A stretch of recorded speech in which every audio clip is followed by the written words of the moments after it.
एक स्टूडेंट पूछता है, सर $3000 कमाने लग गया हूं पाकिस्तान में, क्या अमेरिका मूव हो जाऊं? ये बस एक जवाब था, मैंने कहा और लोगों को भी इससे फायदा हासिल होगा। मसला ये है कि $3000 में पाकिस्तान में आज की तारीख में 8.5-9 लाख रुपए बन जाते हैं। बहुत बड़ी रकम है, बादशाहों वाली जिंदगी आप गुजार सकते हैं पाकिस्तान में। मगर $3000 अमेरिका में अभी भी कोई खास वैल्यू नहीं रखते माहाना तौर पे। इशू ये है कि $2-2.5 तो आपका मिनिमम किसी छोटी जगह पे किराया ही निकल जाएगा। तो कमाएंगे क्या और खाएंगे क्या? इसलिए मैं मशवरा देता हूं, अगर इतने पैसे कमा रहे हैं तो पाकिस्तान में रहे, अच्छी जिंदगी गुजारें, पैसा जमा करें, इन्वेस्ट करें, बड़ी प्रॉपर्टीज ले लें या रियल एस्टेट के अंदर जमा करके रखें। मैं ये हरगिज नहीं कह रहा कि रियल एस्टेट के अंदर इन्वेस्ट करके पैसा बनाएं, मैं ये कह रहा हूं कि प्रॉपर्टी बनाएं, अपने बच्चों को काम आएगी।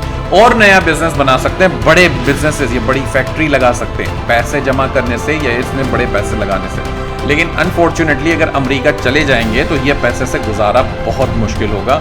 इसलिए फिलहाल के लिए वो ख्याल निकाल दें, अनलेस कि आप अमेरिका जाके कहीं और नौकरी करने वाले हो, ताकि आपको $5-6 हज़ार कम से कम तनख्वाह मिलेगी तो आपका कोई गुजारा बेहतर हो सकेगा।